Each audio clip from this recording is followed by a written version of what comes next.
రాష్ట్రంలో త్వరలోనే Andhra premier league సందడి మొదలు కానుంది. ఈసారి లీగ్ ప్రత్యేకత ఏమిటంటే ఇందులో ఐపీఎల్ ఆటగాళ్లు మెరవనున్నారు. దేశవ్యాప్తంగా ఐపీఎల్ ఏ రేంజ్ లో దూసుకుపోతుందో మన ఆంధ్రప్రదేశ్ లోను ఏపీఎల్ ప్రతి ఏటా అంతకంతకు అంచనాలను పెంచేసుకుంటోంది. ఈ క్రమంలోనే క్రికెట్ అభిమానుల ఎదురు చూపులకు తెరదించుతూ ఎంతో ఉత్కంఠగా ఎదురు చూస్తున్న ఏపీఎల్ 5వ సీజన్ షెడ్యూల్ వచ్చేసింది. జూన్ 9 నుంచి ప్రారంభం కానున్న ఈ మెగా టోర్నీ కోసం అప్పుడే ఆంధ్ర క్రికెట్ లోకంలో ఫీవర్ మొదలైపోయింది. ఈసారి సీజన్ ను మరింత గ్రాండ్ గా సరికొత్తగా ప్లాన్ చేసింది Andhra cricket association governing council. గతంలో కేవలం వైజాగ్ కే పరిమితమైన మ్యాచ్లను ఈసారి రాష్ట్ర వ్యాప్తంగా ఉన్న క్రికెట్ ప్రేమికులకు చేరువ చేయాలని గట్టిగా ఫిక్స్ అయ్యారు. అందుకే విశాఖపట్నం, కడప, మంగళగిరి వేదికలుగా మొత్తం 32 మ్యాచ్లను నిర్వహించనున్నారు. అది కూడా ఫుల్ జోష్ ఇచ్చేలా అన్ని డే అండ్ నైట్ మ్యాచ్లే కావటం విశేషం. జూన్ 9 నుంచి 14 వరకు వైజాగ్ లో 11 మ్యాచ్లు,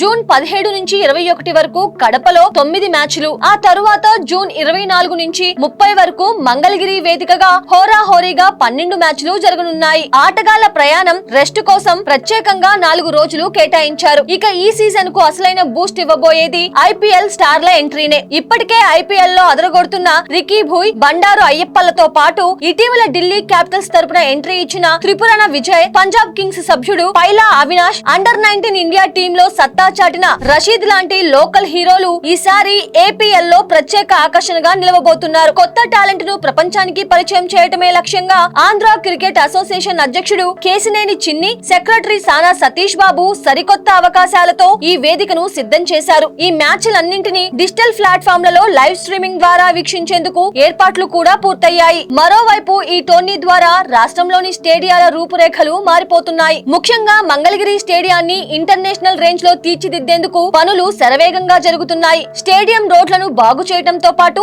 సరికొత్తగా ఫ్లడ్ లైట్లను అమర్చారు. ఈసారి ప్రతిష్టాత్మకమైన ఏపీఎల్ ఫైనల్ మ్యాచ్ కూడా మంగళగిరిలోనే జరగనుండటంతో అక్కడ ఇంటర్నేషనల్ మ్యాచ్లు నిర్వహించడానికి ఇదొక అద్భుతమైన ప్రారంభం కానుంది. మొత్తానికి జూన్ 9 నుంచి ఆంధ్రప్రదేశ్ లో 4లు, 6ల వర్షం కురవటం ఖాయంగా కనిపిస్తోంది.